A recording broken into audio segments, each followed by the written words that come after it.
Paduka Yang Mulia Presiden dan Nyonya Nixon, pertama-tama atas nama saya pribadi, atas nama pemerintah Republik Indonesia dan seluruh rakyat Indonesia, saya menyampaikan ucapan selamat datang yang hangat kepada Paduka Yang Mulia Presiden beserta segenap rombongan. Saat ini dan hari-hari belakangan ini sungguh bersejarah bagi hubungan antara Amerika dan Indonesia, bagi bangsa Amerika sendiri, dan bagi masa depan kemanusiaan. Hari ini adalah yang pertama kalinya kesamaan bagi semua. Mr. President, Madam Suharto, Your Excellencies and ladies and gentlemen, as I stand here in Jakarta on this beautifully brilliant day, I realize that this is a very special occasion for me and for my wife, and in a sense, in the relations between our two countries. Because it was 16 years ago that I first visited Indonesia. And Indonesia was the first Asian capital that I visited as Vice President of the United States. I remember the warm welcome we received all over the country on that occasion, and we have always wanted to return. Then again in 1967, I had the privilege of returning as a private citizen. And at that time, Mr. President, it was my privilege to meet you and to talk to you and to others in your government. And now as I stand here today, I realize that for the first time in history, a President of the United States of America is visiting Indonesia. This is a privilege for me to be the President at this time in the history of our country, of your country, and the history of civilization.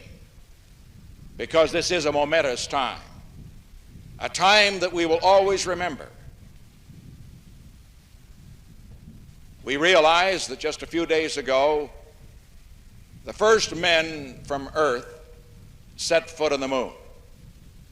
And all of our ideas about the heavens and the limitations that we have on Earth thereby were changed. We have a saying in our country, the sky is the limit. And up until the time that these two men set foot on the moon, that was the ultimate that anyone could say. The sky is the limit. And now no longer is the sky the limit. Because what happened, not simply because two Americans set foot on the moon, but because two men who represented all mankind, all the people on Earth, set foot on the moon, the sky is no longer the limit. And if we can soar beyond the sky, certainly we can find the way to bring peace and progress to those who live beneath the sky on this earth. That is the lesson for all of us of this great adventure in which we have shared. And as I stand here in Indonesia today, I realize what a great part this country will play in that great adventure for the future.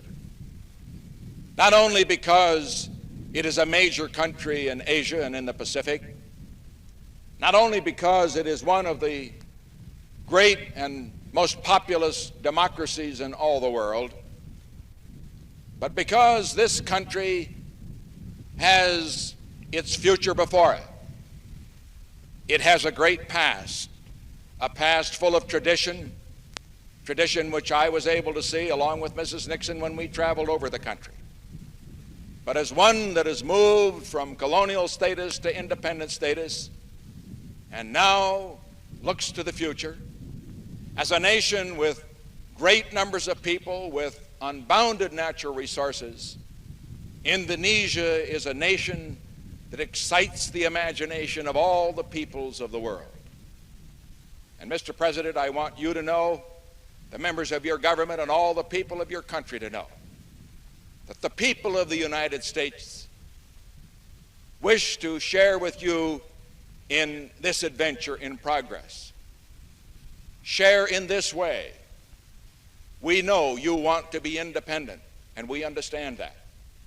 We know that you wish to be self-reliant, and we understand that. We know, too, that there is much in the way of resources that needs to be developed.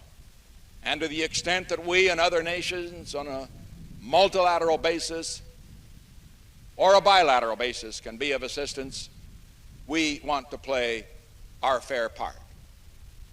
And so I look forward to the talks that we will have, talks that I trust will bring a better understanding between our two countries, between Indonesia and the United States of America, talks that will promote the cause of peace in the Pacific, and that means in the world, and talks that, above all, that will provide for the future of this great country and of all the countries in the world the progress and the peace, the independence, the right to choose their own way that all people want. With these thoughts in mind, I thank you again, Mr. President, for your welcoming remarks, and it is very good to return for the fourth time to this great country.